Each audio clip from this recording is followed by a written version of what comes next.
Since stunning the football world by winning Euro 2004, Greece have laboured on the international stage. Failure to qualify for the World Cup in Germany was followed by humiliation in Austria at their defence of the European Championship. Greece suffered 3 straight defeats and an early exit. Many believe time has stood still.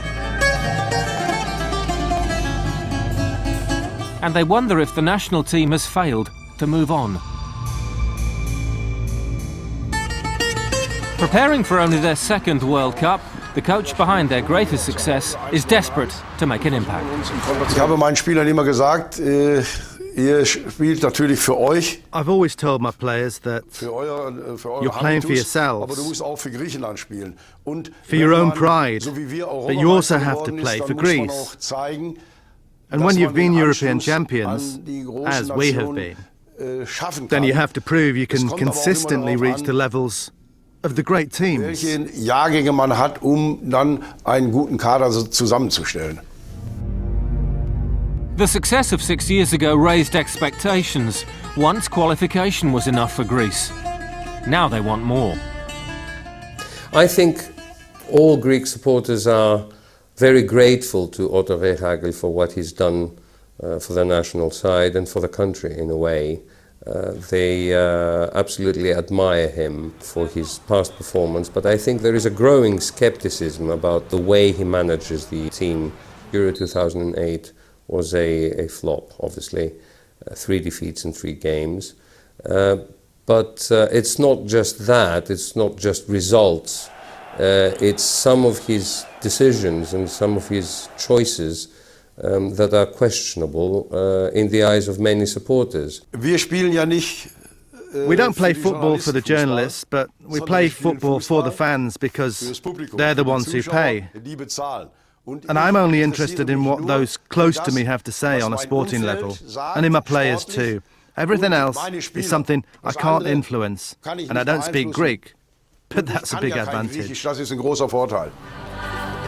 Despite winning their first 3 matches without conceding, Greece stumbled and Switzerland capitalised. They eventually finished 2nd in their group, forcing Rehhagel's men into a playoff against Ukraine. It was not going to be easy. The first leg in Athens ended 0-0, which meant they travelled to Donetsk, needing to improve.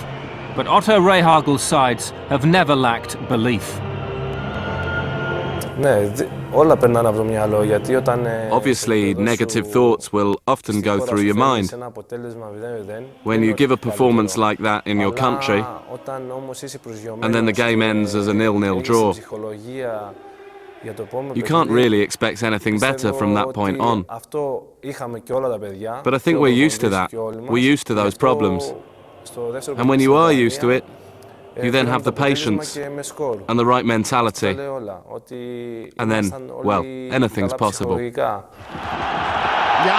now. Milievski alongside. Shevchenko didn't connect. Really positive opening this by Ukraine. Kobe. Shevchenko wants it back. Being palmed away by Zoratis.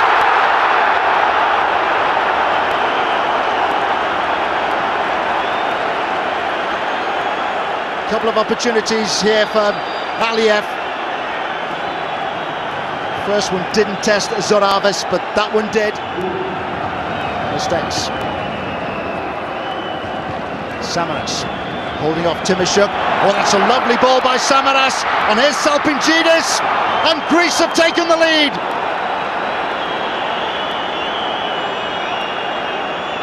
Superb counter-attack by Greece. And how significant could that away goal prove?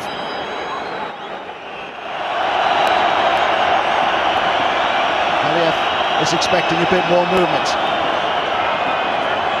Kyriakos locking arms almost with Milievski. In by Aliev. Oh, the delivery's brilliant!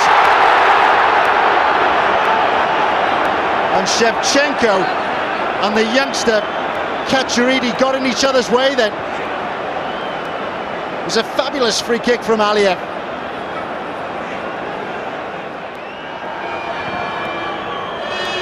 Fourth and final minute of second half stoppage time. No way through for Milievski. Might come back out here to Shevchenko.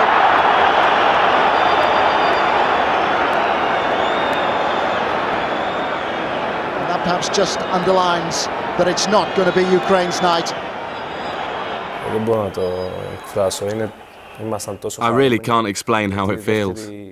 But we're so pleased to make the finals for the second time in Greece's history. But that's why all the lads will have to be in good shape and in peak condition when the World Cup comes along. It's great though, you could write a story about it.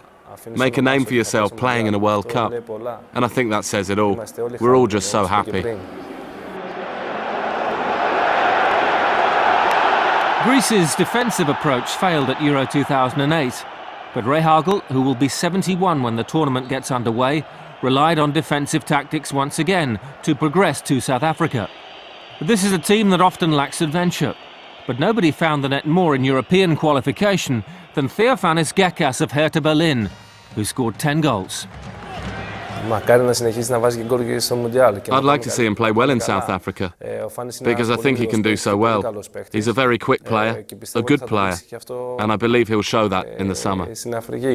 I think the most important players are Karagounis and Katsouranis in the midfield, because they are very experienced and they have that football personality that can change things on the pitch when things go wrong. They also have a very strong motive, despite the fact that they've won practically everything they could have wished for in their careers, and they've played abroad with success, like in clubs like Inter and Benfica. Despite that, I think they have a very strong incentive to lead the team.